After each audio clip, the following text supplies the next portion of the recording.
Good evening and welcome to the August 7th meeting of the Manhattan City Commission. If you'd join me in the Pledge of Allegiance.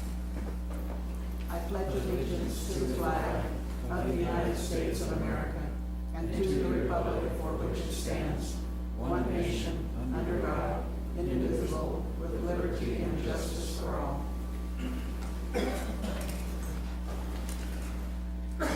Okay.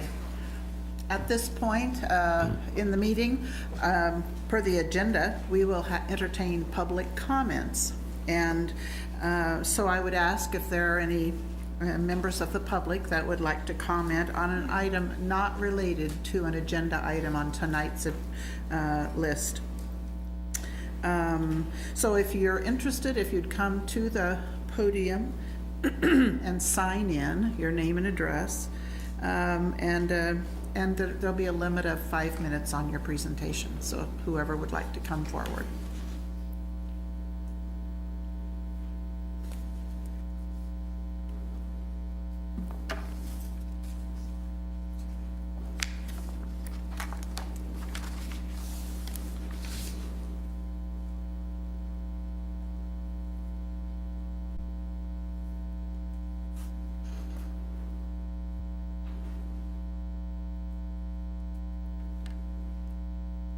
Good evening, Mayor Morris and City Commissioners.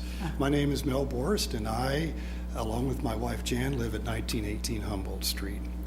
In 2009, several commissioners voiced a desire to possibly expand the hearing notification process beyond the Kansas statutory and Manhattan zoning regulation distance of 200 feet for certain zoning-related requests.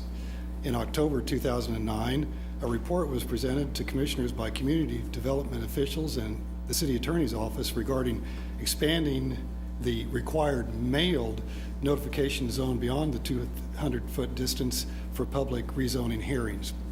The report contained a survey of other Kansas cities of the first class and included cautions that even courtesy notices given by a city to those outside the 200-foot adjacent property owner area present potential legal issues of fairness to all parties involved and could dilute the rights of those most affected by zoning change. As such, the city administration did not recommend the city expand the required mailed notification zone, but instead suggested the city require or strongly encourage applicants seeking planning board or board of zoning appeals hearing contact surrounding property owners and neighborhood organizations and hold a neighborhood meeting as a way to promote greater community engagement and broader general public notice. The report suggested the commission consider at what point in the applicant's design process the neighborhood would have enough information to react to the proposal, who beyond the 200-foot area should be invited, how sufficiently detailed and understandable the notice should be, and what issues the applicant should present and discuss, as some application requests evolve after the application is submitted to the city, either because information is incomplete or the proposal does not comply with zoning or building codes.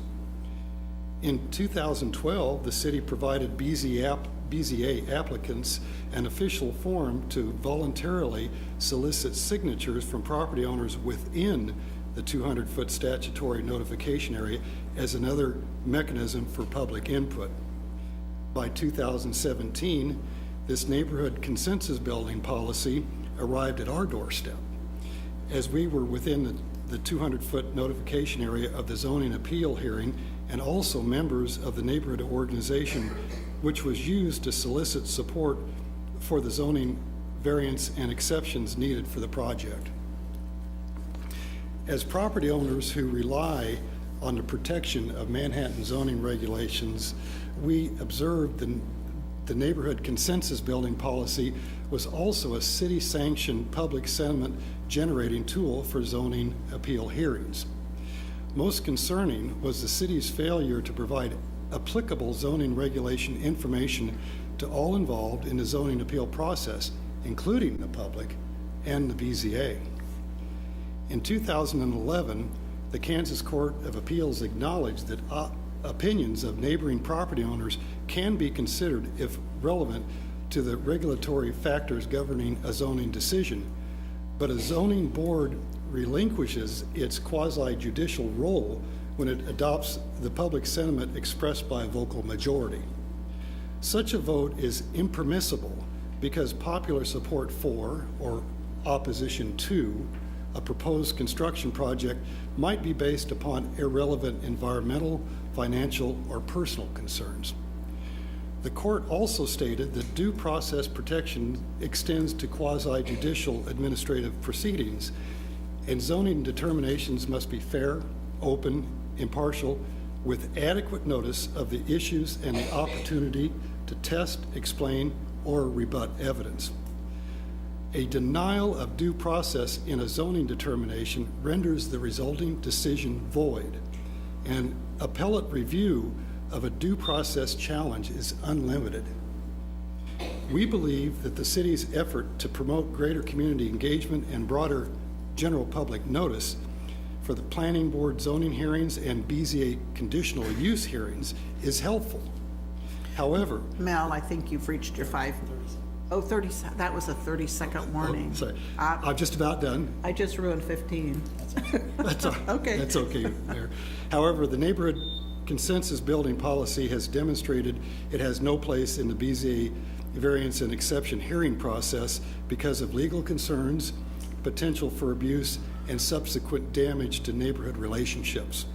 Therefore, we request that you direct the city administration to cancel the neighborhood consensus building policy as it relates to Board of Zoning Appeals variance and exceptions requests.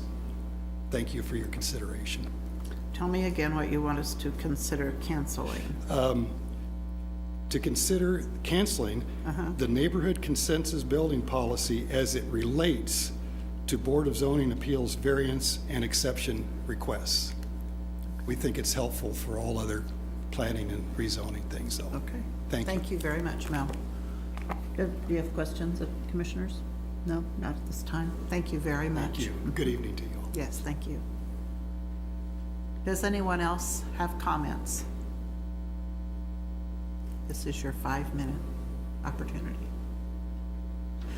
Okay, I'll close the public comments portion and we'll proceed to commissioner comments. Do you have? Yeah, I'll be quick. I regularly go to the farmers market that happens in the Dillard's parking lot. That happens on Saturdays every week. This week I got to go in a more official capacity and got to meet with some of the president of the organization that runs it, and I just learned a lot about what the farmers market is doing in our community and that organization in terms of not only what they're offering at Dillard's, but talking to neighborhoods like in the Northview area to get mobile farmers markets set up, things like that. So I would highly encourage you, if you have free time on a Saturday, to go check it out and support the local vendors that are down there. They're doing a lot of great work, and there's a lot of really cool stuff down there, so it's always a good time. Thank you, Jared. You know, to make a comment about the library. Most of you know the library funded through the general fund, about 6 mills a year. If you have an average house in town, $200,000 value, I think is the average. You're probably spending $150 a year supporting the library. And what's interesting is if you go there, check out books, they'll give you a little receipt. And what I found fascinating is on the bottom of it, it tells you how much that service is worth. And so far this year, mine says it's worth $206, which is the books I've checked out there, because I guess they're keeping track of what it would cost you to buy it. So I'm always interested in, what do you get in value for your tax dollars? That's a great way to tell you get good value, because you're getting probably more than what you're paying in taxes if you use the facility. And of course, they've got more than just books over there. They got videos and all kinds of other things. So if you haven't checked out the Manhattan Public Library, do so, because I think they're doing a good job of basically documenting you're getting a bang for your buck. Yes, I just wanted to say, next week school opens, first day of school, so be careful with the bus lights and everything that it's going to be. There's going to be all kinds of lights on, and kids traveling and bikes and walking. And just be cautious as you travel through our city at that time. And there's I believe, a parent night that Monday or Tuesday also, so please take advantage of that. And the fall activities, sign up is there for Parks and Rec. There's a lot of adult activities to enjoy this time around. I think it's probably always been there, but pickleball is one of them, which I think Wynn and his wife probably partake in. So lots of activities to take advantage of, and please sign up as soon as possible. This is your taxpayer money at work. Thank you. Talking of activities, we had last Saturday, you had Brew Shoe, and then some of us went to the farmer's market, and then Everybody Counts was down at the Douglas Center. So some great activities to take care of some of the folks around the city. This coming Saturday, we've got Just Try It, which is a kind of a triathlon take on for the kids and the adults in the city park. So hope to see a lot of people there. We'll be handing out some drinks and bananas and things like that at the finish line. So I'd like everybody to come out. On the 22nd of September, we've got a new activity called Bloody Kansas, which is a bike race that's going to, at least one of the opportunities is to serve as a pre-qualifier for the big race they have down in Emporia. So hope to grow that into an activity that serves the city and some of our recreational activities here. Thank you. Since we last met, I also went to the farmer's market 2 weeks ago, and the ESB Financial hosted a watermelon roll for the little kids, and a watermelon eating contest and a seed spitting contest, and it was just a hoot. I encourage you to go catch up with some kids having a good time like that. Some of them are squealing over at the pools and just having a fun time. I attended the expansion, kind of a little celebration for the expansion of the Area Transportation Agency, ATA, and they've expanded those routes. The new goal is to be within 70, a 5-minute walk for 70 or 80% of our population. And so the other thing I would add is that for the month of August, you can ride on an ATA bus free as an introduction to these new routes to make sure everybody figures them all out. And so by the time the 1st of September, we will be able to get exactly where we need to go. So I encourage you to just ride. And with that, I think, Ron, you wanted to... Mayor, yes, wanted to inform the commission, obviously, with school starting, we have to adjust some of our swimming pool schedules. So a lot of our guards this year, a significant number are high school age kids, and we'll be losing those next week. And so through this Sunday, the normal schedule at all the pools will continue, but this Sunday will be the last day for City and Northview pools to operate. Thereafter, Seco Pool will be open through Labor Day. We are also going to honor the twilight swim rates at Seco Pool, so it's still a very good pool, and get you out to be able to do some things. We're sorry we can't keep more open, but we just don't have the staff to be able to safely perform that. So wanted to make you aware of that. More information about the actual times. Monday through Friday, the pool at Seco will open at 6 p.m. and close at 8 p.m., 1 to 6 on Saturday and Sunday, and then again through Labor Day, 1 to 6 would be the regular rates. We do plan to hold a Pet Palooza at Seco Park after they're done out there, and those details of that will be announced soon. Thank you. Okay.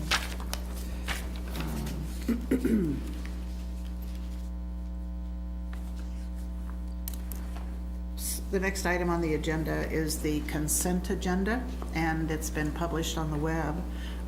So these are items that are of a routine or housekeeping nature and have previously been reviewed by the City Commission. Any commissioner can request an item be moved and placed at the end of the general agenda, but you've probably seen them before. Does the commission have any questions or comments on any of the consent agenda items? I'd just like to request maybe the city staff comment on item K. I mean, this is an ongoing program for us, and it connotes progress. So Well, maybe you can ask what the item Okay. K on It's the appointments? the flood. Oh. Yeah, Yeah. okay, yeah. Sure, be happy to. Item F is an agreement with the U.S. Army Corps of Engineers regarding the design and improvements to the Manhattan Flood Protection Levee.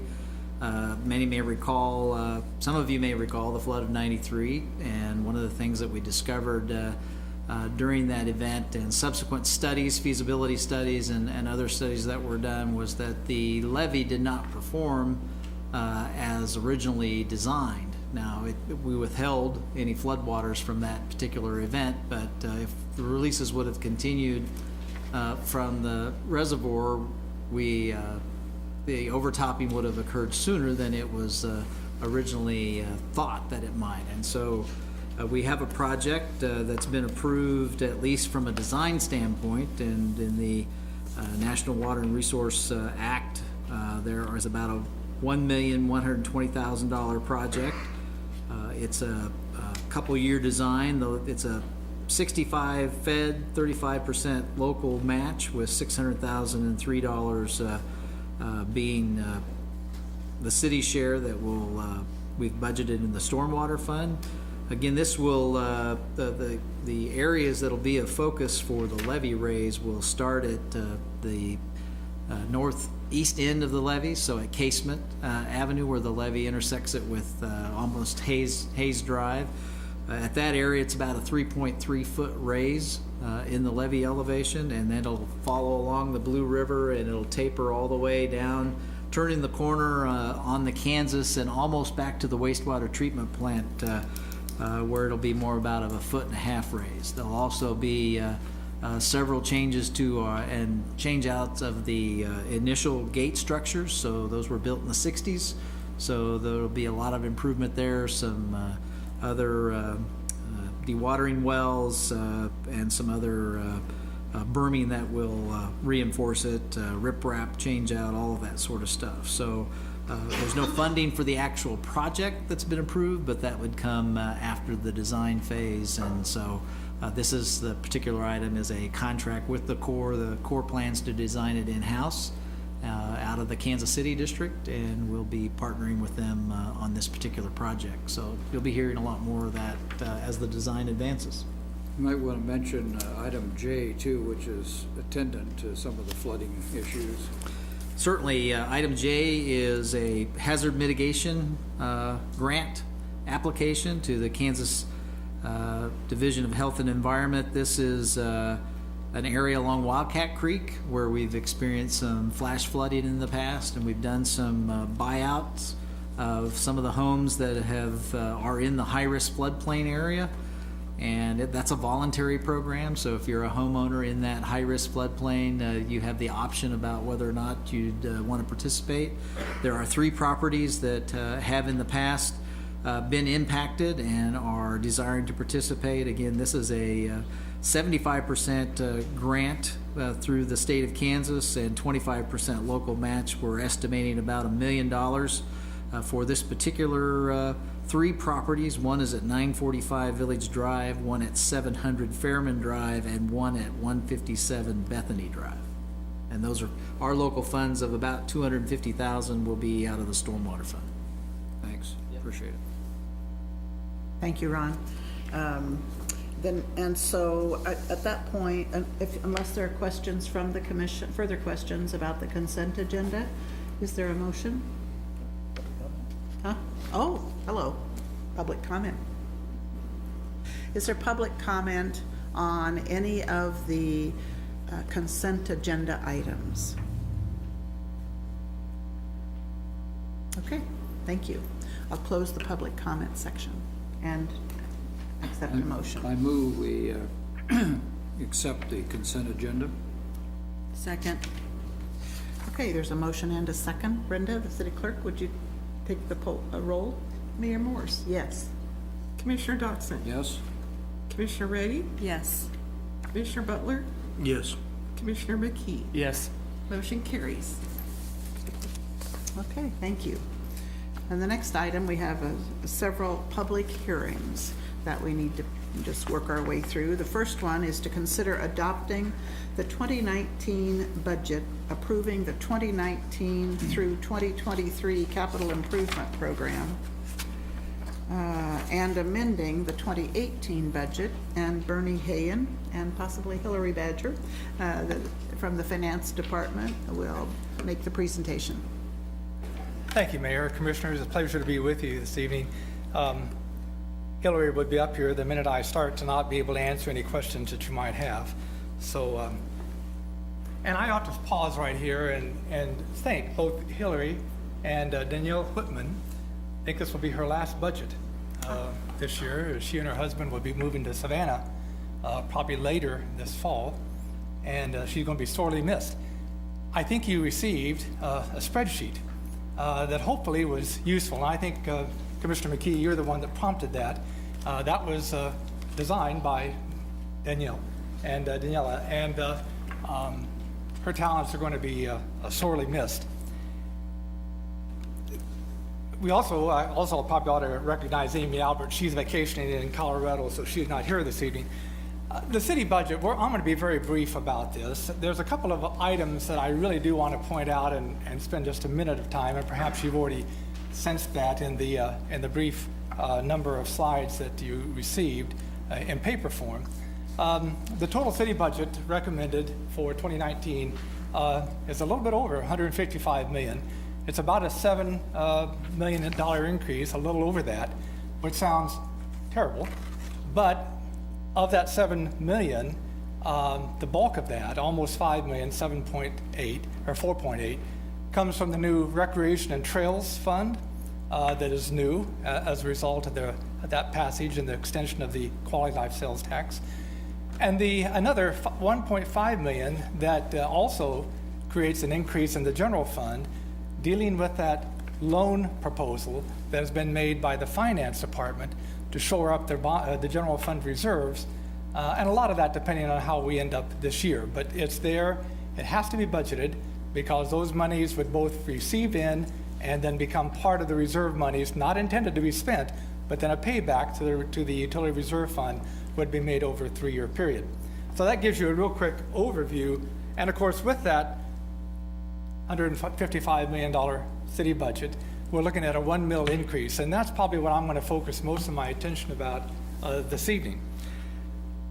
The tax base itself has increased about 2.7%, and some of you may recall, perhaps not, but I think perhaps Commissioner Butler may, that in the past, we have oftentimes even kind of just picked at random different properties to see what kind of an impact a mill levy increase that is being proposed for the following year's budget, what that might have on homeowners.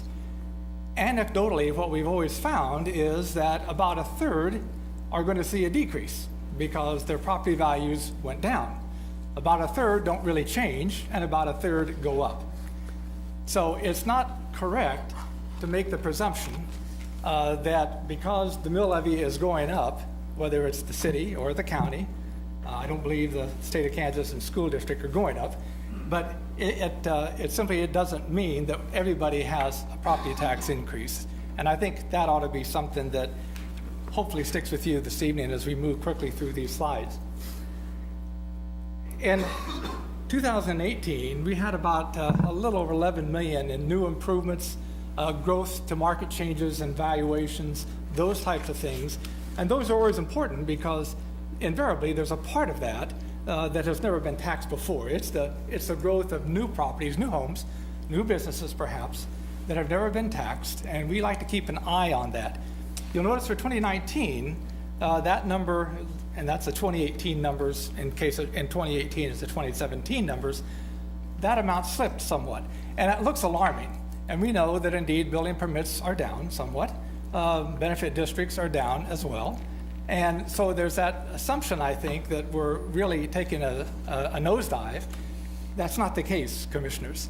I looked back, ever since I devised that, and I think it might be enclosure 4 in the packet, but you'll see it in a minute here, the mill levy structure that I think all of you look to see where taxes are going up in the various funds. And what I noticed was that in 2012, I believe, we had about a $14 million plus increase to new additions. But that has been as low as $6 million over this 15-year period of time. And somehow it seems like these two numbers has fluctuated in between that, sometimes 8 million, 7 million, sometimes 10, 12, and of course in 2012, 14 million. So it's not something that when you look at just this snapshot should cause any concern that we're going the wrong way. We also, at least I'm very concerned, and I think my staff would echo that, and certainly management, that of these additions, in terms of tax dollars, we're going to be adding about 574,000, which is about 1 mil, to the tax rolls. The property tax increase, however, overall is about 1.3 million, but that comes from all those new additions, market changes, properties that have never been taxed before. But the newly added property taxes, that represents basically that 1 mil that you're looking at right there. And then we come to the sheet that I started back in 2003, and we've changed it somewhat to make it perhaps even more readable and usable. And of course, the thing I would like you to focus on is that third to the last line back down there, the total city mill levy. And it's not 49,000, that should be a period. I'm going to just kind of cover that up. So it's 49,357 mills to 48,357, the 1 mil increase we've been talking about. And over on the right side, you can see that mill levy change and where that mill levy comes from. For those outside boards, RCPD and the library, that other than your participation on those boards, you really don't have that much decision making too, because those boards make those decisions. They're going to raise about a little over 0.3 of a mil. And of course, the part that you do have some control over, roughly 6.5 mils, or I'm sorry, 0.6 mils, a little over that for 2019. Before you leave that slide, Bernie, go Yes. all the way down there at the bottom. Can you just kind of mentally add in the 2.6 from the county, and I think we had a minus 0.17 or something. from Yeah, schools. So now we're over 150, is that right? It is.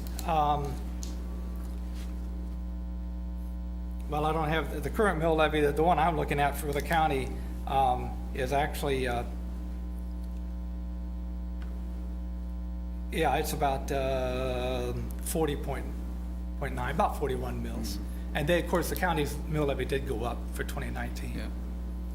And the school district, I believe, is going to stay flat, and I'll mention more of that in just a moment.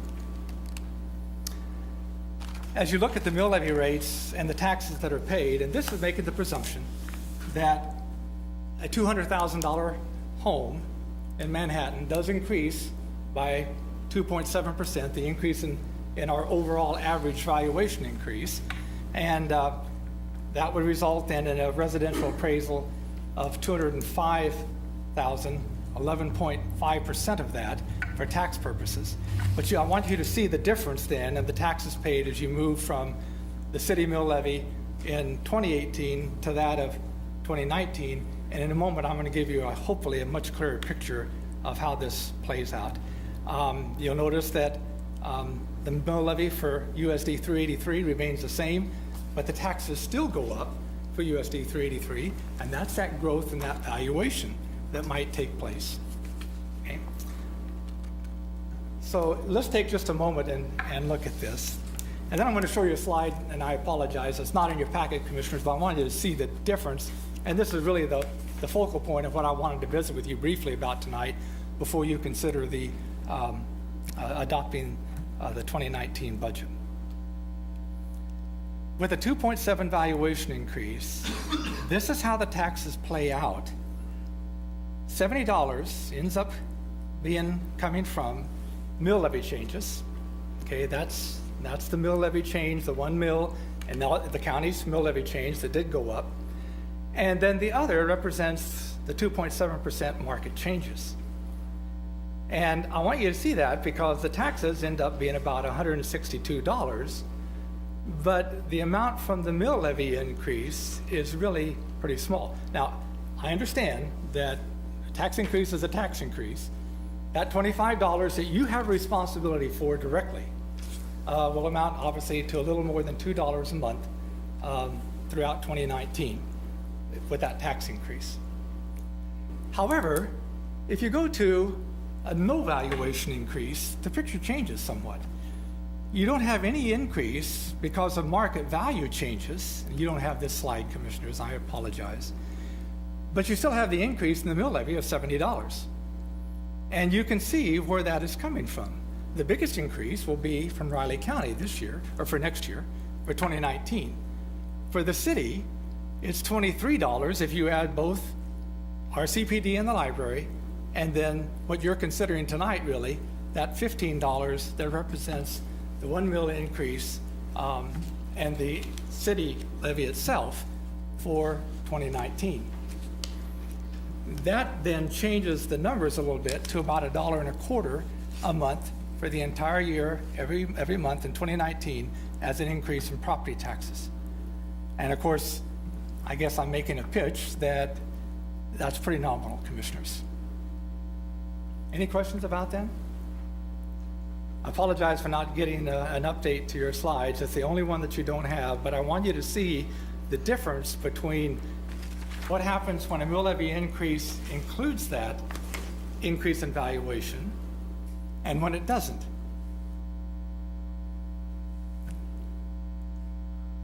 Well, as a budget summary, I mentioned we had about really almost $156 million increase.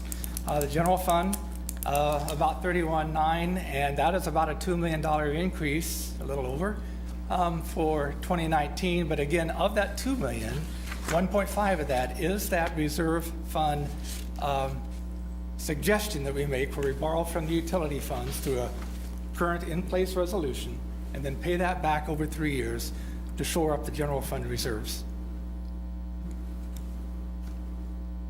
And I know, Commissioner Butler, you had raised a question about the bond and interest fund. Hopefully I answered that on the mill levy increase. Good. The CIP, because the CIP is also part of the annual budget process and one that we spend, it seems like, an inordinate amount of time going through, you notice that the increase in the general fund is going to be fairly nominal compared to the last few years of about $160,000. And then you can see how these increase as you go down. And of course, usually the utilities, and rightfully so, get the biggest part of those capital improvement projects and equipment for the following budget year. Well, the recommended actions tonight are really pretty straightforward. The first is to conduct a public hearing on the budget. And then for the first, we've done this on a couple of funds in the past. I know my predecessor back in 1999, I think it was, when he left, they used to, I think, if I recall right, used to amend every budget, and especially the general fund. We kind of discontinued that because, well, I guess I'm a purist, and I felt like that whatever you budget and what's approved by the commission, that's where you ought to stay for the entire year, as opposed to amending it mid-year just because you might have extra monies or something of that nature. So we quit doing that in 2001 and have really followed that pattern ever since.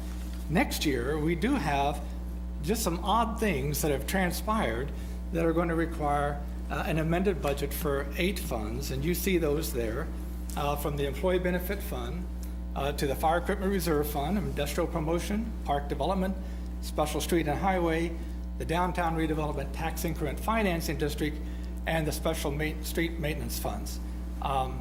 Be happy to explain any of those, or my staff certainly can, if you have any questions about why some of those are being changed. I know on the Fire Equipment Reserve, the amended budget only goes up, I think, $70. And that looks like, well, why even do that? But we have so many lease purchases in there, and we did an analysis of what those lease purchase payments are for this year, and it looks like they're going to bump right up against the budget, possibly a little bit more, just a few dollars more. So we thought to err on the side of caution and go ahead and amend that budget now as well, rather than come back later in the year when those lease purchase payments are due, and then do it at that time. And then last, of course, depending on how you feel about that 1 mil increase and any other aspects of the budget, we always appreciate you giving the city manager direction of what you would like, and then he can go forth from that point and make sure for the second hearing of the 2019 budget that those changes might be made. I'm happy to answer any questions you might have, commissioners.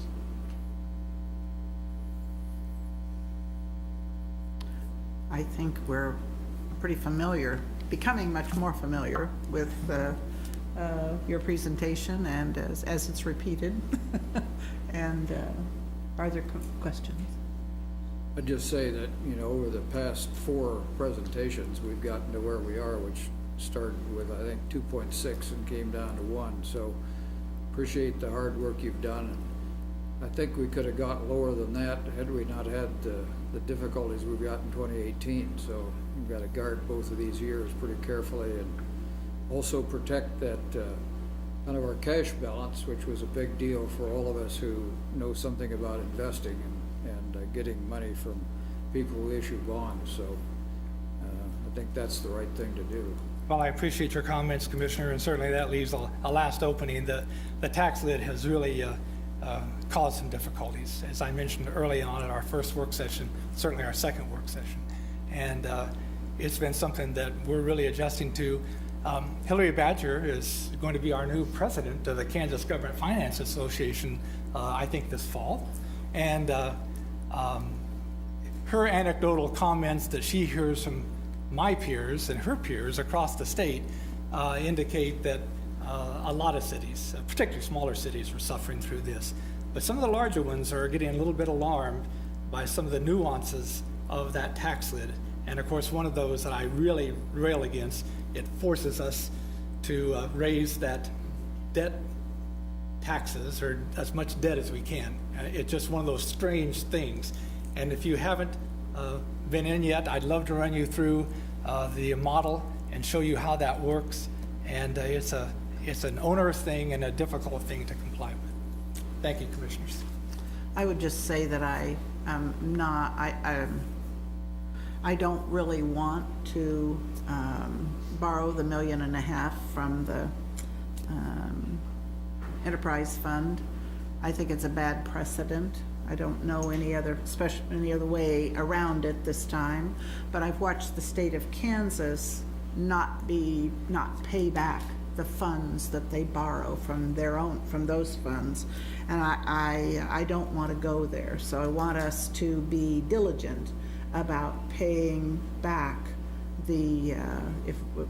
that's this year's solution, and we may bump up against another problem next year. And so it's just going to be important that we resolve to keep the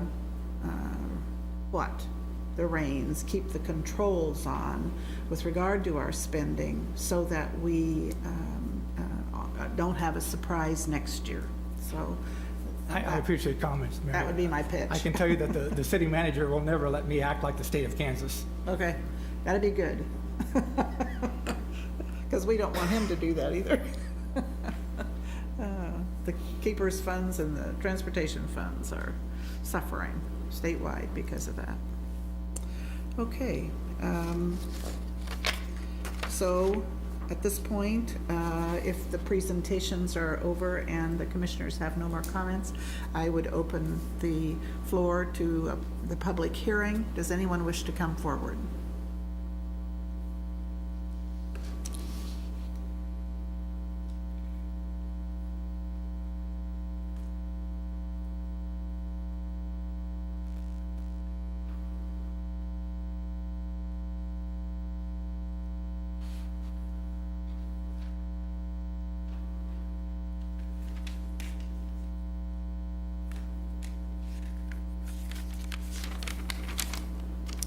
Good evening, Mayor and Commissioners. My name is Dean Tebow. I reside at 1017 Mill Valley Circle here in Manhattan, and besides being a resident and taxpayer, I'm also a local businessman. I also chair the Advocates for Quality Jobs for Manhattan Coalition that you're familiar with. I'm also a member of the Chamber of Commerce Economic Development Committee, and I'm also a member of the Chamber of Commerce Board of Directors. I want to first commend you for your hard work on the city budget to keep our taxes down and to scrutinize our city's expenses. Members of the Chamber's Business Advocacy Committee have already met with each of you individually, asking for your cooperation to fence off $4 million of the half-cent city or sales tax funds to specifically use those funds for the creation of quality jobs. Certainly, the recent experience of having funds available to not only keep ICE Ultra in our community, but also to grow the number of quality jobs in that business is a great example of the importance of having these funds available to grow our economy. Although the immediate needs of the community are always pressing, I would ask that you preserve these funds in the long-term interests of our community. Expanding the top line revenue of the city budget by creating quality jobs is really every bit as important, if not more important, to managing our annual expenses. Thank you for your time. Thank you very much. Are there others that wish to speak?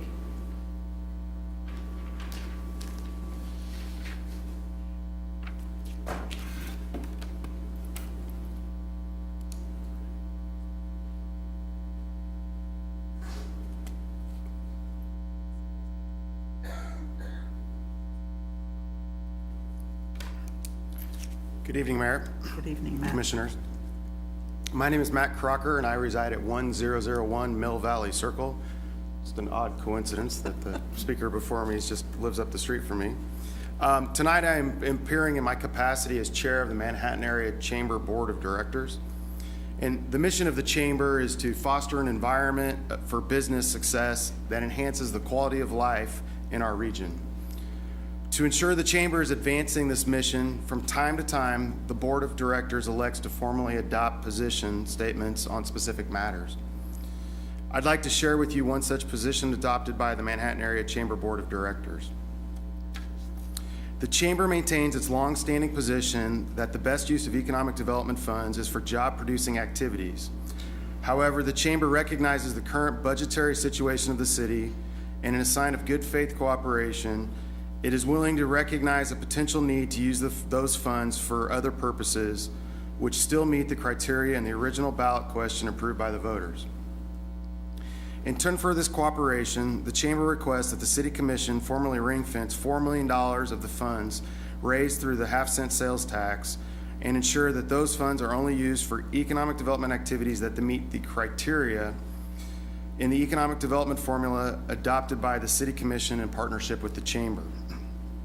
The Chamber does not want the ring-fence funds used to meet other Chamber requests, including but not limited to funding of any potential funding requests related to the Region Reimagine initiative you heard of a few weeks ago. So tonight, on behalf of the Chamber Board, I ask that you continue to advance the strong partnership that has been established between the City and the Chamber by joining the Chamber in publicly adopting a position that ensures Manhattan has incentive dollars available to drive economic development and job growth through the act of ring fencing $4 million of the half-cent sales tax dollars for job-producing expenditures. Thank you. Thank you, Matt. Okay. Are there others that wish to speak? If you'd come forward.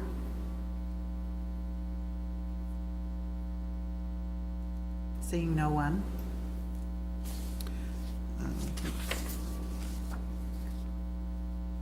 Are there questions from the commission or discussion? I'll close the public hearing. Okay. Are there other comments or concerns from the commission? Just a comment on the published budget. I think we went through, and we are still going through, a phase of flat or maybe even decrease in several areas as far as sales tax revenue. and that might continue for another year or maybe even 2. But at the same time, though I haven't indicated any cuts to staff or salaries or COLA or anything of that sort, if we continue on this trend, I think that's something I would like to look at a little bit closer, mainly because people expect the services we provide in the city of Manhattan. That's why people enjoy living here. So they will notice when there's things not being cleaned up or things are not being tended to. So that's why I think it's critical to have the staff that we do. But personnel is a great majority of our budget, whether it's RCPD, whether it's the library, whether it is the city. So that's something that I've tried to stay off of, hands off, as far as when I see USD 383 getting raises and other government agencies getting their salary or COLA. I don't want to do any harm to ours, but we have cut in other areas to bring it to the 1 mil that we have now. So I think we have to work together to make sure our sales revenues increase, and that comes with the partnerships that's been indicated with the Chamber, with CVB, with K-State, with Fort Riley. It doesn't fall on just one entity. We work together to get here, and we need to work together to move forward. So that's where I'm at as far as the future of Manhattan. I feel still very optimistic about it. K-State trend as far as enrollment may not increase for another year or 2. So we're going to have to look at that a little bit closer. But at the same time, we might need to strengthen our partnership with Kansas State University and the Chamber to make sure the students and families that are coming into Manhattan spread the word and want to move here and go to our schools here and our university. So this isn't just a 5 commissioner job, but it's a whole community job for us to prosper. So the staff has worked very hard, and Ron has cut where he needed to cut and moved some funds so that our community still stays as nice as it is without feeling a huge burden. But next year we might need to look even a little bit deeper. So I just want to put that forward as we look to this year's budget as well as next year's budget. Yeah, I want to make a couple of comments. One, I appreciate what the staff did on 2 of the items that I've been concerned about on this budget. And one, of course, was the $20,000 that was restored to the materials fund for public works for fixing the roads. And of course, that was an increase over the 2018 budget, but you know, we have inflation, and so I felt like that was necessary. And of course, the city made a commitment passing that sales tax to make certain those roads get fixed, and so I'm happy that that was done. And it was done at the expense of moving a full-time position at the Discovery Center and keeping it half-time. So there was a little bit of a sacrifice there, but I think that was the right priority, that we got to get those roads fixed. Everybody was concerned about those. The second thing was that I wanted to be certain that the conference center debt on the bond and interest fund was not part of the general fund this year like it was last year.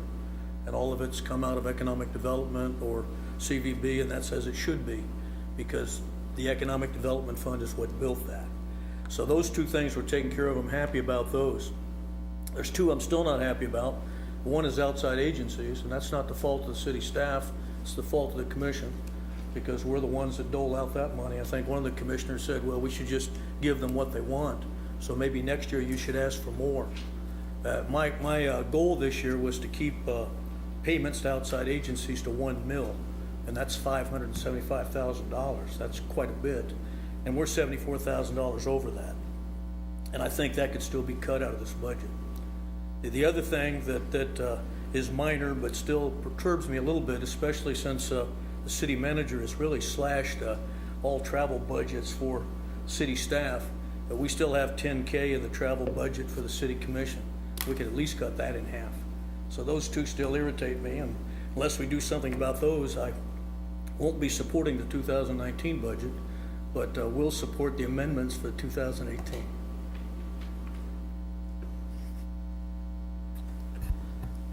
So it's been an experience, my first budget season. It's been a bit of a roller coaster. And I won't lie, going through this whole process, and especially in the last weekend, I've really struggled going back and forth. I'll just start off by saying the two things that I said last time. And the first one is, if you ever want to see a dramatic decrease in the mill levy, the number one way to do that is add property to the tax rolls. That comes from businesses, but it also comes from us seriously considering what we're going to do east of Manhattan, what we're going to do with those areas. If you look at all the first-class cities, you can find cities on there whose mill rates are half of ours, that have the same exact population that we do, but have double the property evaluation. And it's because they don't have a bunch of government buildings sitting in the middle of their communities that aren't taxable. And while we are advantaged in many ways that we have organizations like NBAF and K-State in our community, it also presents us with unique challenges that we have to recognize. It puts more burden on our property taxes. The second thing is the state has to become a partner for us again. Some of the commissioners advocate for cuts to outside agencies. That equates to roughly a little bit more than 1 mil, and that's about the same amount of revenue we lost from the state when they stopped doing state revenue sharing. The state has an advantage in where they can set up a tax system that's much more equitable than the city can, and so it must be a priority for the state to become a partner with us again. And there's a slew of ways they can do that. So I hope you all did your civic duty today and voted, because elections have consequences, and they have consequences not only on state agencies, but they have consequences on how municipalities like the city of Manhattan have to behave to make sure basic government services are met. Now, in regards to the actual 2019 budget, the reason why I've kind of struggled back and forth on this is because I think either way that we're semi-disadvantaged, because we're in a situation right now, in my opinion, that we can't really tax or cut our way out of this problem that we're facing with revenue shortfalls. I don't think that the city of Manhattan is recklessly spending in any way or overspending. With that being said, I do think there's some additional cuts that we could make. The last time that we had our meeting, when I saw the proposal on what it would look like if we had no mill increase, one of the areas was 6 full-time employees being cut. During that meeting, I had interpreted that into meaning it would be 6 full-time employees cut on top of the 15. Right now we have 15 open because of the hiring freeze. Is that accurate? 18. I thought that would be on top of the 18 that we already have through the hiring freeze, but that's not the case.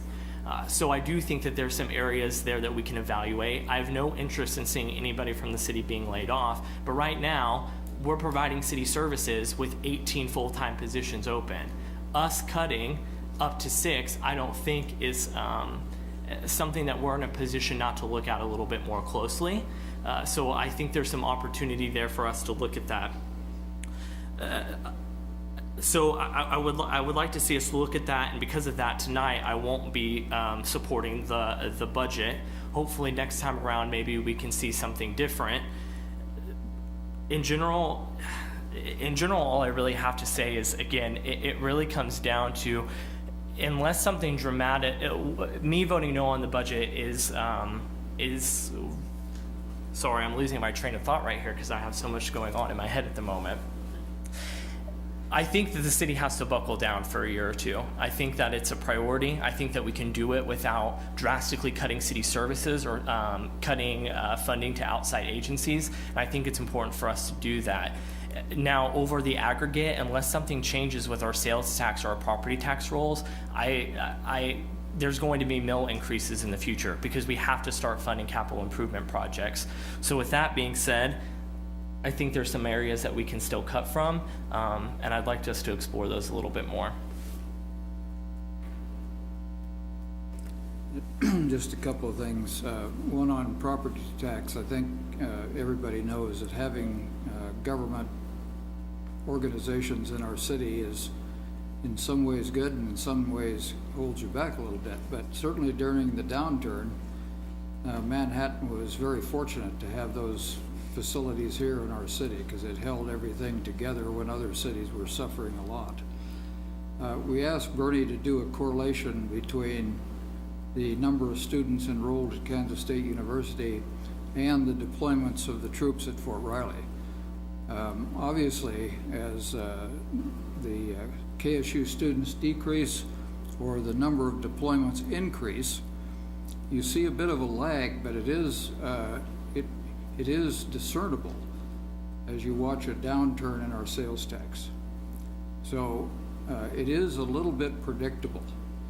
And so we're kind of trying to look forward here a little bit and see what, number one, the KSU enrollment will be, and number two, work with Fort Riley to know as much as we can about the troop deployments, because that'll give us a little bit of early warning about where we're going with sales taxes. Commissioner Reddy talked about personnel, and I think everybody knows by now that about 70% of the increases come from personnel costs that are either COLA or their step increases. And so we have to, I agree, next year we're going to have to sort this out among the law board and the city and the county, because you'd like everybody to be in the same boat. Some places can't afford to pay their people anymore, and we may have to look at things like that, as regrettable as it is. And I think also the Region Reimagined and all of those organizations that are working towards the economic development and the betterment of the city are very important to us, because we have to draw in more business, we've got to draw in more people, and that's kind of chicken and egg. You know, that in order to get the people in here we want, we're going to have the business to support them. So entrepreneurship and those kinds of things can't just happen by itself. We've got to have the whole mix. And I think having sat in on a lot of the meetings for Region Reimagined, they've got all the piece parts. It'll take us a little while to go through that. I mean, this is a long-term program. There's no quick fix, but a lot of great ideas are already emerging. I think the bottom line for me, I'm still very positive on Manhattan, the people in the city, and the economic outlook. So, we started out at 2.6 mil increase, and we're at 1. I think looking at all the piece parts that we had to cut and the things that remain, I'm fine with the 1 mil increase. Thank you, Commissioners. Just add something real quick that I forgot a couple of things. Sorry about my mind wandering there for a minute. First, just on the chamber proposal, I just want to publicly say that I am supportive of formally roping off $4 million to go to those traditional avenues. That still leaves us a couple of $1 million in that fund to fund things that R2 requests, and I think that's totally doable, and I think it's a show of good faith from the commission. The second thing in general that I just want to point out is property taxes in many ways in this city are just as regressive as sales tax, because 50 to 60% of our population base rents. And so they're paying those property taxes through their rent and not building equity in their homes. And so those are things that we have to consider every time that we raise the mill, that yet again, Manhattan is in a unique situation comparatively to some of our regional cities. So just couple of things that I wanted to add real quick. Sorry, I didn't mean to jump in there, Mayor. Okay. I would just like to state that I am supporting the 1 mil increase. I think that we, with the absence of some K-State students and the absence of some of the soldiers and their families from Fort Riley last year, it's having an impact on us even this year. And in order for us to keep going forward, I think we have to keep that forward momentum, and 1 mil is not a huge increase, and I regret supporting that, but I also think it's important to do that. I am eager for the Reimagine Region Reimagined to go forth. I have participated in that from the beginning, and I think we have I have questions. I don't have answers for everything yet, and I doubt that the project leaders have those answers. So it's we have to recruit new employees here. We have to build new and expand employers, and so we have to invest in that process. We can't just turn off the spigot. I don't know about it's easy to say I'll fence off $4 million. I have been an advocate for conserving that economic development money as long as I'm a defender of it, let me just say that. So I don't know about fencing, but if that's what we have to do, I support that, and I'm as opportunities come along to spend it, I'm doing my part to shoot that down as best I can anyway. This is it's hard to know what to look at in the future. It's hard to know what the national economy and the state economy, there's some hope that the state economy may be kind of rebuilding, but there's no guarantee. We have a lot of the same people leading, and so at the national level, we have so little control over recessionary factors. And so it's hard to know what's in the future, but I can say that in the future, I will be much more critical of spending on what I don't consider essential things, and even looking, I've even mentioned to Ron that I'm concerned enough about the future budget to even begin taking a look at some administrative salaries, which is not what I want to do, but I would consider that.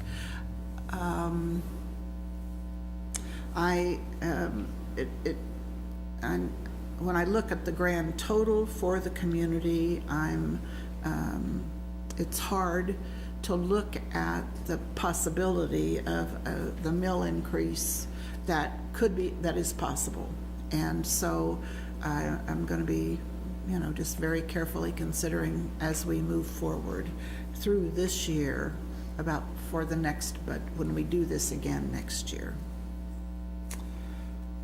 Okay, so with that, I think we've all taken some positions here, and that's important to give the city manager and the staff some direction for the future. And so if there are no further questions, we've had the public hearing, so we would be ready for a motion. I move we approve the first reading of an ordinance adopting the 2019 city budget, approve the first reading of an ordinance amending the following 2018 funds, including employee benefit, fire equipment reserve, industrial promotion, park development, special street and highway, downtown redevelopment tax increment financing, TIF, and special street maintenance. Second. All right, we have a motion and a second. Brenda, would you call a roll? Commissioner Dotson. Yes? Commissioner Reddy. Yes. Commissioner Butler. So no on the 2019 budget, and yes on amending the 2018 funds. Commissioner McKee. No on 2019 budget, yes on 2018 amendments. Mayor Morse. Yes, on both. Motion carries. Thank you very much. Thank you, commissioners. I know it's always hard when we get down to the final vote. So the next item on the agenda is to consider vacating the right-of-way on South 17th Street. And our presenter this evening is Brian Johnson. And this is this is the second of the 4 public hearings. Good evening, Mayor, Commissioners. Brian Johnson, City Engineer. So the item before you tonight is a request that Public Works got from the property owner on South 17th Street, south of Fair Lane, which is a converted alleyway that was converted when Fort Valley Boulevard was built in the 80s. That request asked Public Works if we had an interest in vacating 17th Street, as that property owner has been maintaining it for the better part of about 25 to 30 years. Public Works did contact all the utility providers in the area. Westar has requested a small utility easement along the east side of 17th Street. That's also included in this motion, would be to create that utility easement. Public Works and all of the rest of the utilities don't have an interest in this property. We certainly don't want to maintain 17th Street south of Fairlane. It's only a half a block long and it dead ends to the Union Pacific tracks. The applicant is not here tonight. That applicant could come on the second reading and certainly provide input if you would like to hear from the applicant at that point. With that, I will stand for any questions. Could you zero in a little bit closer Yeah. on something? So it's this area, Right? South 17th Street, south of Fairlane. There is no 17th Street there, right? Well, it is a platted It's a right, street. but there's nothing to see. There's a gravel, it's a gravel, No improvement. yeah. Use the right words, okay. And so on that property, where would this new utility right-of-way be? Right down the middle, so it's shared by both sides? No, actually, or- the applicant owns both sides of the roadway. Ah, okay. The applicant owns all the property on both sides. Okay. And the utility easement follows the power pole. There's a power line that starts Right, here, okay. runs down here, and then crosses. That power line only serves this development. It doesn't go anywhere south of the tracks. Union Pacific won't let it go over Okay. their tracks. So it's a private feed for this development only, and that's why Westar wants that easement. And the owner owns both sides? Correct. The owner owns this parcel, and this parcel. Okay. It was, I drove there and looked around, but it was hard for me to tell just exactly Where the which street is. property with no improvement. Yes. Because there's several there, so. Yep. Okay, thank you. I appreciate that clarification. Yeah, absolutely. And you've got, this is I-3 kind of in the middle, and then you've got basically residential, I think, on either side, right? Yeah. The I-3 is here in the gray. It runs from just about Delaware all the way over to 14th Street. And there is no possibility that there will ever be access off of Fort Riley Boulevard to No. this property? I want to No. make sure of that. Okay. No, Fort Riley Boulevard is access controlled through KDOT, so we would have to get Okay. access from KDOT. There's also no process to go through to get access across the railroad too. And we're never, by giving up this right-of-way, we are never extending 17th on south. We'd have to cross the railroad tracks to do that. Union Okay, Pacific would okay. not allow that. They All have right. trackage rights through there.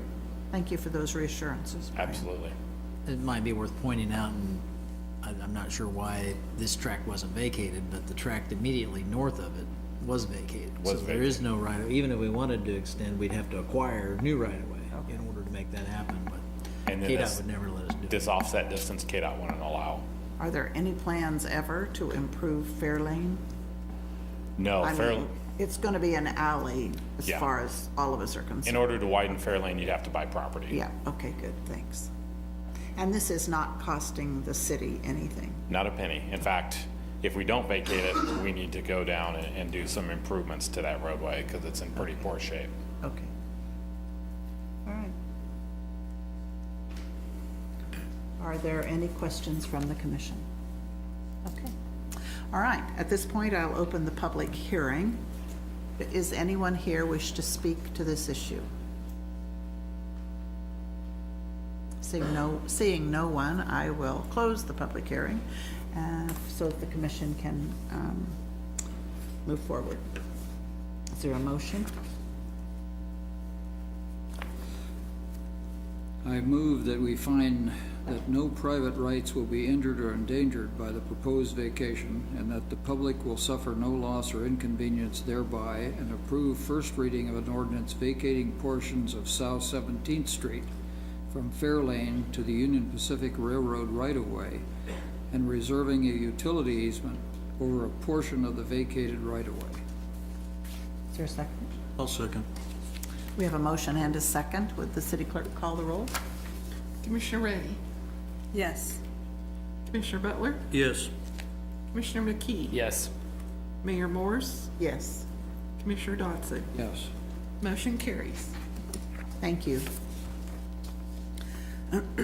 The public hearing Item C is to consider a Kansas Department of Health and Environment loan application for the 2018 wastewater treatment plant SS17112 CIP number WW179E and the Headworks Pump Station SS1713 CIP number WW178E improvements in the amount of $3,540,000.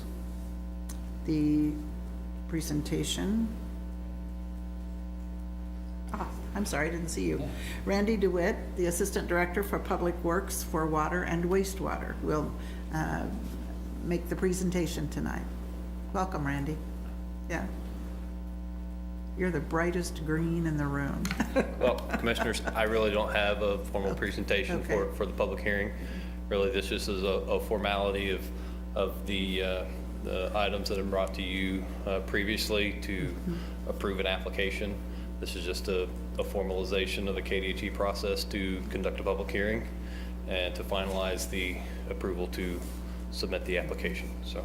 And this has to do, again, with a KDHE loan. Correct, so. Okay. So wastewater improvement plant, improvements, MEP, mechanical, electrical, plumbing improvements, and pump station improvements.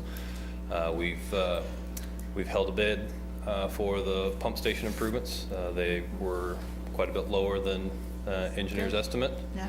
by a couple $100,000. So I'll actually be updating the loan application amount based on that. We've also got updated engineer's opinions of costs for the MEP project as well. But that's still about 90% design. I'm getting ready to review that and submit to the state for their review. And that'll anticipate be publicly bid probably in September. And the wastewater funds will be the source of the repayment of the loan? Correct. Over how many years? 20 year. 20 years, okay. So. We have a good description here. This is the one where we expected to go from about 7.3 down to 4.6 or something.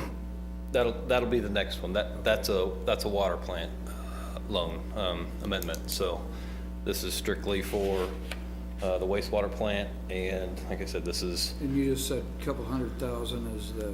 So that's for the pump station improvements. Like I said, there's two separate projects that we've kind of combined into one loan application based on your recommendation when I presented information on the mechanical, electrical, and plumbing improvements. So I think originally I presented it to you as about a $1.25 million project for the pump station improvements. Bids came in around $800,000, and of course you add the engineering fees, we're right around $1 million in total cost for that project. So Good, thanks. Okay. All right. Thank you, Randy.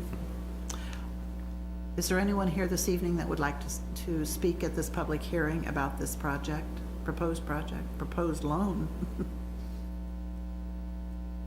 Seeing no one, I would close the public hearing and ask the commission for comments or a motion. Oh, I'm sorry. No motion this evening, or action is required by the city commission. So, all right, we'll move along to item D, to consider a Kansas Department of Health and Environment loan application amendment for the water treatment plant improvements project WA 1403 to adjust the repayment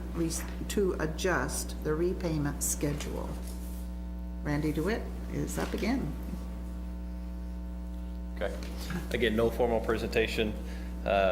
This is an amendment to, like I said, adjust the repayment schedule. Due to certain circumstances, the project is extended past a time period that we originally thought it would. So originally, the payment schedule with the original loan amendment or loan agreement was scheduled to be this year. And with the project being substantially complete, but not all costs have been completed and it's not finally complete, KDHE came to us and said, offered to do an amendment to extend it to January, February. So it saves us some funds for 2018. Okay. But what Commissioner Dodson was referring to, a reduction in the loan amount, The original loan request included some other improvements, particularly what's called a chlorine contact basin. Through KDHE's review process, it was determined that we weren't going to be allowed to make that improvement. So the final loan amount can be reduced to, like I said, roughly $4 million from the $7 million. That'll be done via a separate amendment once the final project costs are known. So the annual payment that will be made, the first annual payment that will be made next year will actually be reduced from what's stated in the memo. But because those final costs aren't known and that amendment hasn't happened, we're still listing the higher amount as the annual debt payment. So you think there'll be another amendment? Yes, In it'll, like I future said, then. we have to finalize the loan amount, and Sure. that has to be done via another amendment. I like $3 million reductions. This is a good thing. I'd like to have the improvement, but Yeah. that was KDHE's I'm just not sure when you doing. come back, that's gonna be that good, that the news will Well, be that great. Fortunately, we knew that going into the facility plan, and so Okay. we could account for that in the future improvements at the plant. So, Okay. Thank you, Randy. Are there questions from the commission? Okay, I'll open up the public hearing on this loan application and reduction. Does anyone wish to speak to the issue? Please come forward. Seeing no one, I will close the public hearing and look to the commission. This one requires a motion, it appears.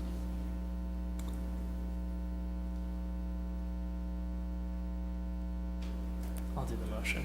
Okay.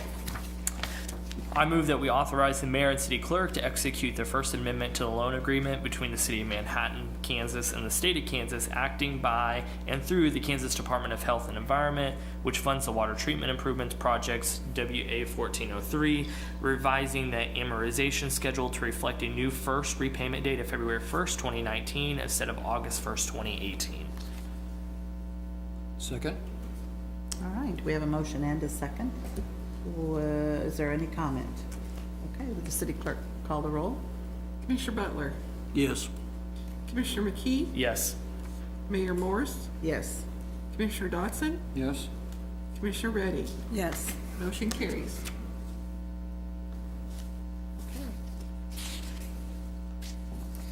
So the next item is the general agenda, and is the first reading of an ordinance rezoning 12th Street / Bluemont Avenue Development PUD from C3 Aggieville Business District to Commercial PUD Planned Unit Development. The presenter this evening is Chad Bunger, the Assistant Director of Community Development. Welcome. Hi, Good Chad. evening. First Good time evening. up tonight. Thank you, Mayor. Good evening, Commissioners. I will present the staff memo for the first reading of this PUD rezoning. It is in northern edge of Aggieville. As you know, it includes the city's parking lot and what is now these two vacant parcels that were formerly a car wash and a commercial store. Proposal tonight is to rezone it from C3 Aggieville Business District to PUD Commercial Plan Unit Development for a proposed hotel, which is the rendering here at the corner of Bluemont and North 12th Street. Kind of walk through the site plan. Generally, the building takes up most of the site. The first floor will be mostly off-street parking garage. There will be the drop-off entryway and a few amenities and or facilities for the hotel, but primarily you'll park and enter in through the lobby and then go up a couple floors to get to the actual reception desk. This is a generally new thing for most, or compared to hotels that we have in town or you have across Kansas, but this is not a rare occurrence for more urban hotels that build to the property line and have parking garages. So The second floor is entirely off-street parking. And then at the third floor is when you get to the hotel lobby, lounge area, meeting spaces, and then the hotel rooms and offices for the facility. And then floor 4 and 5 then contain the rest of the guest rooms. There is a rooftop lounge area. Because the site is built primarily to the property line, there will be no real open space, so this would be the semblance of it with the lounge area, some greenery, those sort of things at the rooftop. It's more of a U-shaped type building. There will be street improvements that will work with the property and the larger street improvement project that the city is undertaking or in the process of designing now. But wanted to point out the amenities there. The screening of that parking lot, which is an important factor for Aggieville and Bluemont, will be done, as you can see here by this rendering. This is the garage entrance on 12th. Well, excuse me, this would be Bluemont, right in, right out. The street particulars aren't there. But you can see it's screened, what looks to be like storefront windows or second story windows that are really fake. And I'll let the applicant and their consultants explain that more, but we've paid particular attention when it comes to staff to make sure that that parking lot just doesn't look like an airport parking lot with bumpers hanging off the edge and detracting from Aggieville. Off-street parking, there's 127 guest rooms and some meeting space. The garage will contain 113 spaces. Based on today's zoning regulation, if this property could go through our straight zoning with C3, the number of guest rooms and meeting space would require 127 spaces. I think it's important to point out that PUD can alter these requirements through the specific zoning rezoning process and the ordinance that you can pass. So it's within your abilities to reduce that. And it's also important to point out that because of occupancy rates and some other abilities that hotels have with parking vehicles, our proposed UDO would only require 104 parking spaces, which you could see the standard there based on normal occupancy and those kind of things. So the proposed parking is somewhere in the middle of our current regulation and what we have proposed for the future with the UDO if it stays the same. I'll let the applicant and or their consultant explain more how they would handle parking on busy evenings or stays. As you can imagine, I would imagine everyone wants 100% occupancy rate, and there could be very well times that will occur. And so I'll let them explain how they will manage that. The other piece on parking, this is wordy.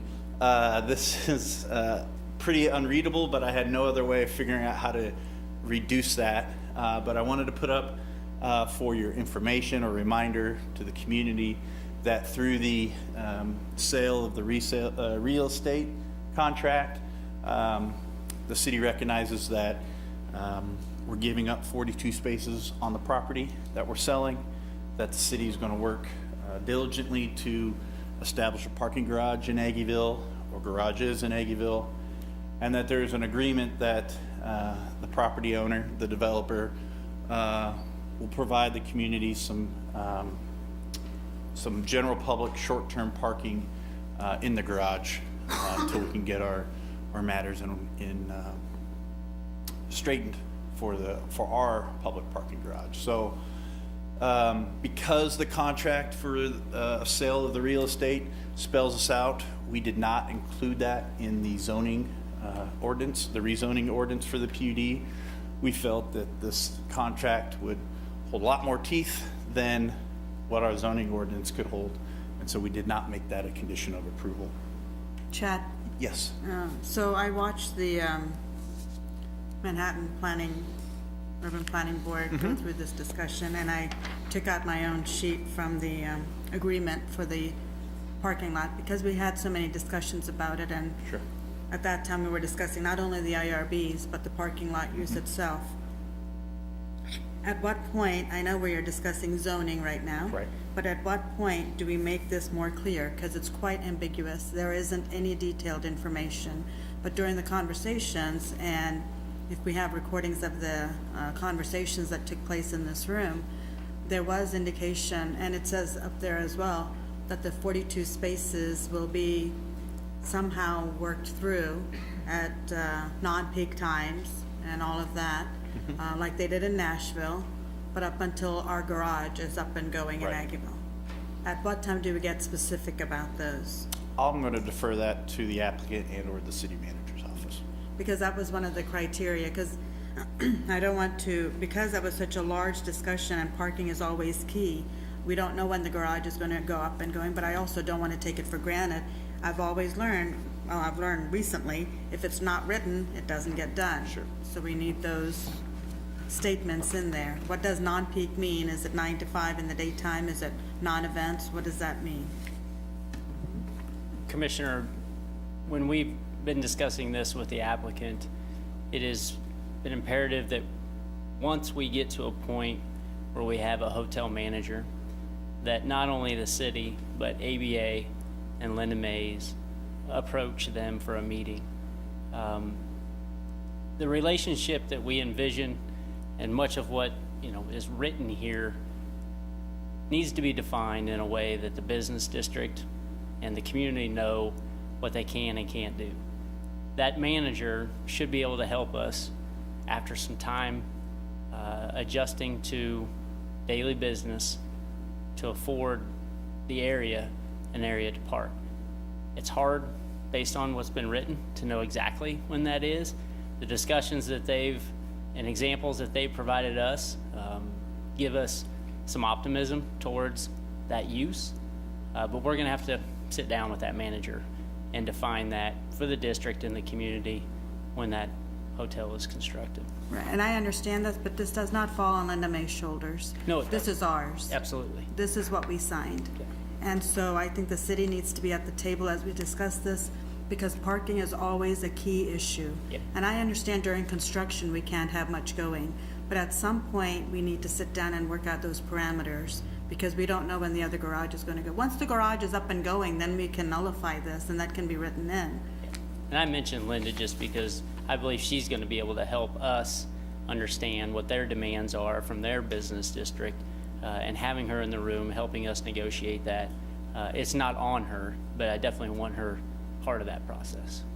The other thing that I think is worth mentioning, we are changing some of the hours down there for parking, and Linda is also doing some restriping. I think she's come up with, I forget how many, 18 more spaces or something. So she's trying to take some of the pressure off.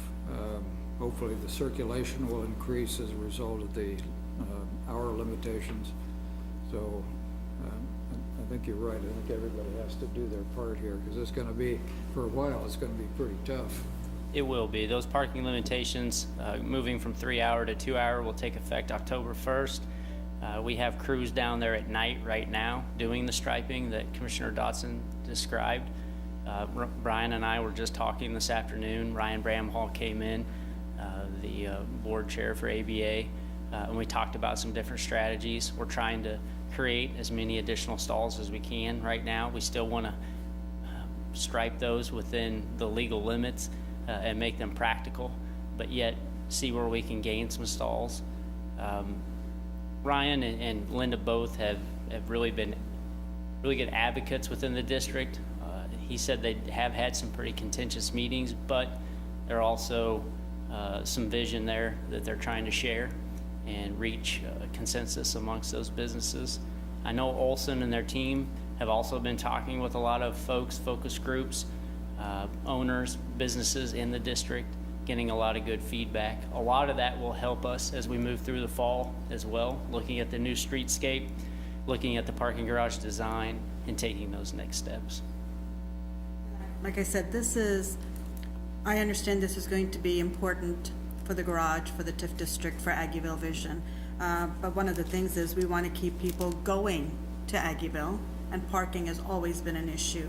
That's why I'm trying to keep it as at a high priority, because we've negotiated it into the contract.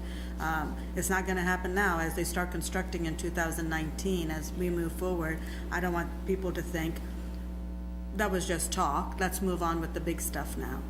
If we don't have parking, nobody's going to go there. And the Bluemont Hotel has actually picked up in occupancy and use, and you can see, even on weekdays and in weekends, people are parking or having to park at the beach museum, at the parking lot on campus, which after 5 and on weekends is not a lot that is patrolled or ticketed. It clearly serves that purpose. I think the area, not only the garage we're talking about in the district, but adjacent lots, public or university, have filled that gap and continue to. University is very aware of that. They understand the use of the district. So I do believe, for the time being, we do have some alternatives to that parking. Don't want to excuse it. Understood. I understand. People will find a way to get there, but that's what we wrote in, and that was a lot of discussion. Understood. I do have a question, Jason, with regard to what's printed here. I assume you are part of that construction. The last sentence, seller accepts permission. What does that mean? Accepts permission to enter the real estate, upon the real estate or adjoining parcel. Pardon? I know, I'm just reading it. I want an explanation for what it means. Or adjoining parcel, and utilize the available parking on an as-is, where-is basis, which means It's basically what you giving the see is what you get. It's basically giving the public the permission to Yeah. come into the property and park during that time. Katie may be able to describe the legal terms better, but it's basically giving the city, Yeah. the public in public. general, permission to come into the parking garage and park. I just know that it's only at this point that we have any influence. I don't expect us to be able to, after it's built, have any influence on parking in this parking garage that's being built. So I'm interested in something now that is a commitment. In most relationships that we have been able to forge, whether it's with our partners in North End or South End, most of those businesses have been very welcome to negotiations for use of property. I don't think it's going to be any different here. They're part of a district. They're part of the community. I don't think they would have signed this unless they were willing to sit down and figure out a way to serve the district in the best possible way. As you know, this is the language that we negotiated. We know we're going to have to take next steps once it's constructed to have that relationship with the manager and figure out when the best times for the district to use those stalls will be. Clearly going to be times where they're busy and at 80 and 90 and 100% occupied, that the district won't be able to use these stalls. Other times, they've reiterated many times that the community would be able to. We'll need to formalize that. But to stay on point, I mean, this is a done deal. I mean, we're not considering this tonight. He put that up there to simply say, this is a done deal. What we're interested in is rezoning, so I don't think this is worth discussing, frankly, because we've already decided it. There it is, in writing. I mean, to put it bluntly. We agreed to the sale of the land, and that is all we have voted on so I far. know, but that was part of it. So what I'm saying is, it's a done deal. It's not to be reconsidered. I You can mean, I think interpret we're it just that wasting way. time talking about it. The reason for the discussion is, at some point, before we move forward, the wording is not clear, because when we discussed it at the meeting previously, when this was coming up, there was talk about not having, when there's K-State events, having it from 9 to 5, or having a card where they use it, where the people that are occupying the hotel rooms use it and the ones that don't. So there was different things discussed that are not written in here, but at some point, we would like to see that in written format. What does that look like? That's what we're going for. Although we're discussing zoning, sometimes things get diluted and they're already cutting a ribbon for a hotel and forget about all of this other stuff, because it's not as, With exactly what you want, it says there that that will be done as soon as they're done building the hotel. The city will sit down with them and we'll get in writing what we had, and that's where we're at. So I just don't see a problem with it.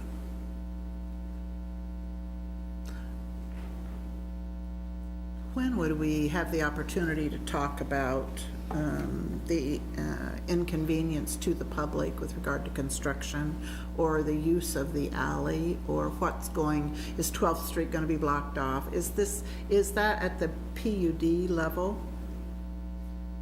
No, When is the right time to talk about those things typically when they come in for a building permit, for a building permit? they'll look at, how they're going to lay down their materials, how they're going to access the site, what restrictions or limitations are we going to place on the site, whether it's 12th Street, Bluemont, alley access. Obviously, you get into private property as you move west, the restrictions there.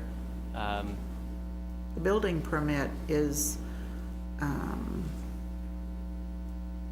there's no input, at that stage, so. There's staff oversight, and we've had a lot of different buildings go up in the community. You can think of Civics Plus and how it was constructed at 4th and Pierre. If you recall, 4th Street wasn't closed, Pierre Street wasn't closed. There, Bluemont, even the Bluemont Hotel right across the street, there were impacts to traffic a little bit, but it wasn't like we shut Bluemont down or North Manhattan down. So the contractor will have to work with code to make sure and our engineering department to make sure traffic and pedestrians and all that flow. You've been in major metro cities where large buildings are being renovated. You're walking under scaffolding, you're in between scaffolding. I don't anticipate that necessarily here, but we'll work with that contractor and that developer to make sure the public can still serve the area. And the local businesses. Absolutely. Whatever would be blocked off. Okay. All right. I just have a few more slides. The current zoning in the area with Aggieville, south of Bluemont, and then there's a few residentially zoned multifamily properties, the Bluemont Hotel PUD, a couple of other residential PUDs, and then our new urban core residential district further to the north. And you can see the surrounding land uses. Add a little spice into my slideshow. Apologize. So there are the surrounding land uses that I think we're all familiar with. The comprehensive plan shows it as a central core district, which this would fall squarely within. And then our recently adopted Aggieville Community Vision Plan. The design elements in terms of its approach to Bluemont and 12th, its size, its materials, those sort of things, parking, signage, all fit squarely within the community vision plan as written. So with that, I'll close and mention that the planning board heard this item a few weeks ago and recommended approval of the rezoning to plan unit development and approve the preliminary development plan with 5 conditions of approval addressing its use, the parking, the amount of parking, the building's height, signage proposed, and that the city administration also recommends approval of the request. And I'd be happy to answer any questions that you may have.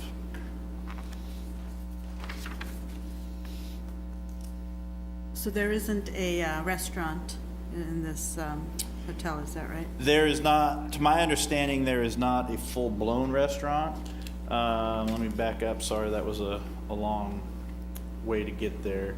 There is a dining area, a lounge area, and some food prep, and I'll let the applicant explain that a little bit more, but I don't think it's a full-blown hotel restaurant that we all know and love.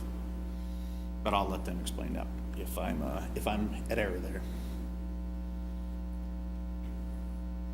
Yeah, my understanding that lounge was not open to the public, just hotel guests, Most likely. I think is what it said. Okay. I was curious about how the alley would be impacted by the hotel. It'll be right to the built right to the alley line. Very close. This is a preliminary development plan, so please understand it's not,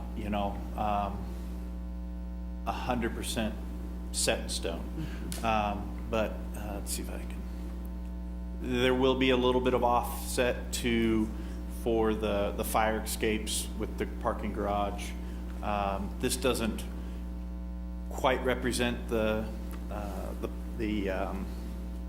property lines and the curb.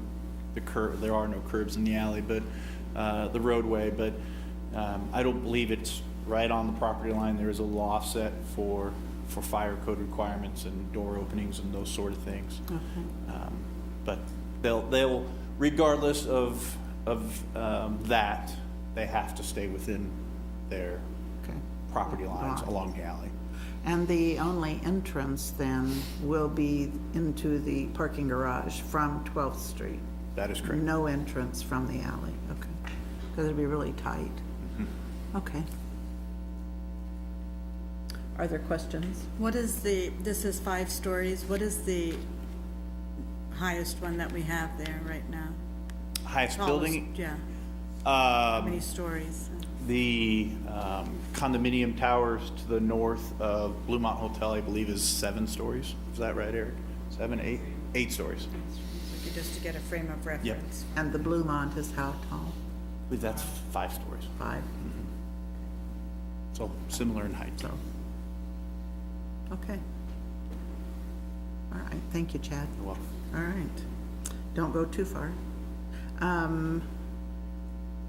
So at this point, I'd like to ask if there are any comments I would open ask for public comments. Is that developer comments? I'm supposed to ask for developer comments first. Good evening, I'm Josh Wilcox with GBA. We're the architects and interior designer on the project, representing the development team that's here with us tonight. Just want to say thank you again for this opportunity and all the hard work that's gone into get us to where we are today. It's been a road, and we're very excited about the hotel and the parking structure that is presented to you. Just really don't want to get into any of the details, kind of want to go back and just tick off the items that have been discussed here before. Just kind of start where we finished off regarding the alley construction. The curb line will come around the side of the building. We won't interfere with the alley in any way. The only functions we have associated with the alley are related to trash and mechanicals. So very similar to uses that already exist along that alleyway. In terms of its overall operating width and how it'll function, it'll stay as is. Regards to the restaurant, yes, we do have a typical breakfast area up on the 3rd floor. That is open to the public. So, I mean, if you have a meeting there in the morning, you want to have a breakfast meeting, another project's being proposed, you come up, you have conversations, you're welcome there. It's not being advertised as such. It's not looking to draw in the public to have, to utilize that space beyond the typical small boardrooms and areas that are there. So I want to clarify that. In addition to that, before we talked a little bit, Ms. Mayor, about the traffic flow during construction. There has been a traffic control plan that was part of the submittal that has been discussed with different bodies to this point. Obviously, that is a work in progress as the contractor comes aboard and we understand staging, laydown areas, timing, things of that nature that will evolve. But I think the general premise of it is in place of how it'll be handled through there. So that is something that, as the drawings get further developed, the contractor comes on board, those things will be taken to a different level of detail. Beyond that, we'll talk a little bit about the operations agreement. So we've gone through and we've had these conversations of how the parking structure would work and function and the language that's been submitted to date. With that, a lot of times at the end of it, it kind of comes to an operations agreement. Once a general manager is in place for the hotel, once we understand a little bit more better about how kind of some of the day in and day out operations, work together as a team. It's really important for the hotel to be a good neighbor to the Aggieville and the city as a whole. Obviously, this is a large project. It's a very important project for both the development team and Aggieville. It's going to be kind of an anchor, a gateway to the area, and we want to make sure that the hotel and the operations and the way it represents itself is befitting of that. It is the largest building as you enter into there, and we want to make sure we're a good neighbor to work with that. And to that end, the hotel parking structure itself has a lot of built-in flexibility to adapt to different needs. At the previous planning board meeting, we spoke in length about those items, and we've also issued an email that I believe is tied into some of your different documents you may or may not have in front of you, where we really outlined our whole thought process in there. But just to summarize in a sentence or two is that we do have a number of different mechanisms to allow us to be flexible into the future. Number one is gate control. So we can allow who we want in and who we want out into the project, whether it's hotel or into the parking structure. That has software built into it that can be adapted to control that better. So that's a long way of saying if we want just the gates open on a slow night and anybody to go in, and that's part of that operational agreement, we could do that. If we know the hotel's running at 80-90% occupancy, it's closed down and you need to be a hotel guest to utilize the ramp. In addition to that, we are building in the capability to do valet service as well.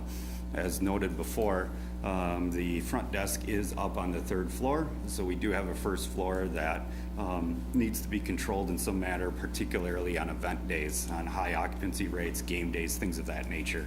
The valet service could be utilized there. We're not committing to that 100% of the time, but it's another tool that's available to us that we're building in, designing in, putting the infrastructure in place to allow us to be able to handle those kind of events. Beyond that, the hotel parking area also will have a lot of cameras on it. There's eyes on it all the time, so it's a little bit different than a typical parking structure that may be constructed in the future for the rest of Aggieville. So there's a hotel operations team that's always there, always managing it.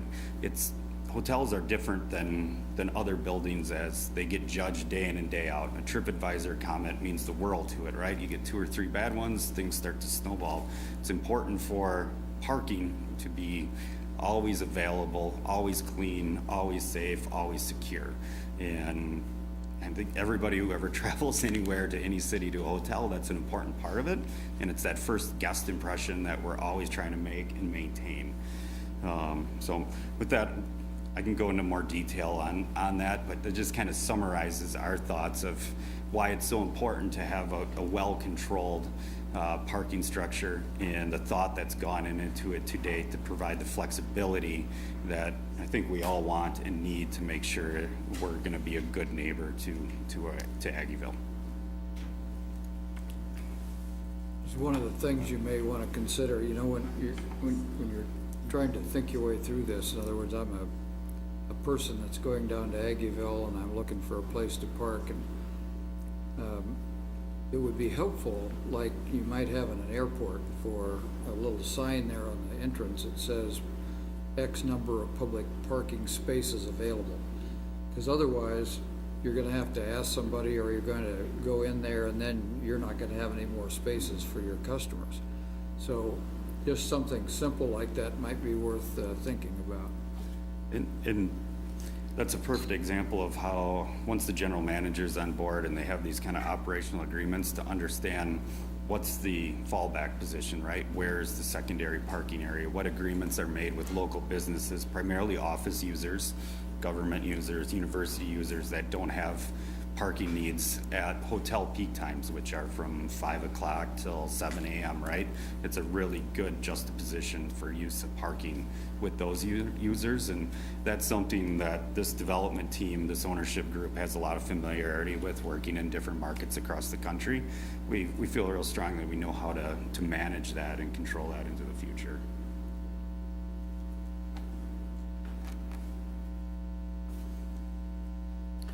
So how would a member of the public access a parking? Is that what's going to be worked out later with this Yeah. operations agreement? Correct. You know, we For have, the 8 so we have the spaces or something? infrastructure in place to provide that flexibility. The details of that, whether it's the actual signage associated with that, how that's relayed to a hotel guest or that's relayed to a guest in the Aggieville district, is the items that really need to be worked out. And to some degree, that will evolve over time, right? We're gonna learn what works and what doesn't work in different times of the year where, you know, certainly game days are something that everybody points to, right? We know it's going to be an issue. This development team has hotels in other markets, in Georgia, in Madison, and in a handful of other, Ann Arbor, things of that nature, where we understand what game day means, and there's a lot of security on site. Staff's doubled or tripled in some cases, depending on the nature of the event and the importance of the game. So we understand things need to be done to manage that, and it's really important to make sure everything's safe and secure and things flow smoothly there. I think this is going to be a very large structure, and it's going to be kind of daunting when you look at something like a Starbucks right next to you and all of these other ones. So I think that'll be something that we probably need to get used to as we drive that area. But it's also going to be very congested for a while. It is already congested right now, especially when we try to work through our way through Starbucks and coming out, and all that area is just a mess. So what is your timeline for this? What do you see? Because you mentioned game days, and are you thinking about this like in the summertime when you're gonna do this? Because if it's done right in the middle of everything else, it's gonna be even worse. Well, certainly construction will occur during the school year. Our idea is that we start construction in 2019. And depending on what contractor it goes with, I mean, we'd certainly anticipate the construction to last, 16 or more months, around 16 months. So it's a large structure, takes a lot of work, a lot of time to put something like this together. So yes, it's going to have an impact on the area, and that's part of this team's responsibility to work with the city, work with the neighbors to understand what can we do best to minimize those disruptions. Obviously, there's going to be noise. You have ordinances in place of when work can happen, when it can't happen, when deliveries can be made, things of that nature, and those just need to be ironed out.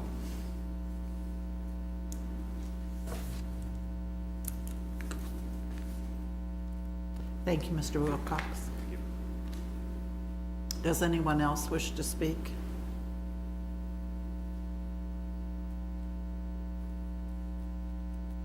Is there anyone else? At this point, I'll open the public hearing officially. And does anyone else wish to speak? Seeing no one, I'll close the public hearing. And for commission discussion or comments. Like I said, it's going to be somewhat daunting, I think, as it moves forward, and it might look kind of like a huge structure, as I mentioned earlier, but it does fit with the Aggieville Vision Plan. And Aggieville is an area that's robust and vibrant and growing, but it does need a new energy, and I think this provides that. Not only are we looking at the parking garage, but hoping to bring in a variety of other retail stores, maybe even a grocery store, working spaces for entrepreneurs, making Aggieville more urban. We're looking at increasing density in some of those areas, and I think this will bring some of those businesses forward. Maybe it will make it a little bit more lucrative for them as they see it growing. But this is the direction Manhattan needs to go. Otherwise, we're not doing our best to make that area be successful. And if any one area of our city is not successful, we all feel the pinch of it. So I think this is probably one of the steps in that direction to make it a success. I'll just make the motion. We approve the first reading of an ordinance rezoning 12th Street, Bluemont Avenue Development PUD, a .87 acre site from C3 Aggieville Business District to commercial planned unit development based on the findings and staff report with 5 conditions of approval. I'll second. We have a motion and a second. Does anyone else wish to comment on their vote? It's a quick comment. I appreciate the hard work of the developers and the city staff to bring us to this point. I think this is a terrific project for the city. I think it's an economic boon to Manhattan. I am anxious to see it. I'd like to make sure that we're able to just kind of enforce the things that we feel are important, and we know that parking is certainly important. But I think we don't do a good job always of enforcing, whether it's the lights there by the Walgreens that took 5 years to get turned on, or some other kinds of situations like that. But I plan to support it, and with the expectation that it will be as wonderful as we expect. Would the city clerk call the roll, please? Commissioner McKee? Yes. Mayor Morse? Yes. Commissioner Dotson? Yes? Commissioner Reddy? Yes. Commissioner Butler? Yes. Motion carries. Okay, if there's no other business this evening, we are adjourned. Thank you.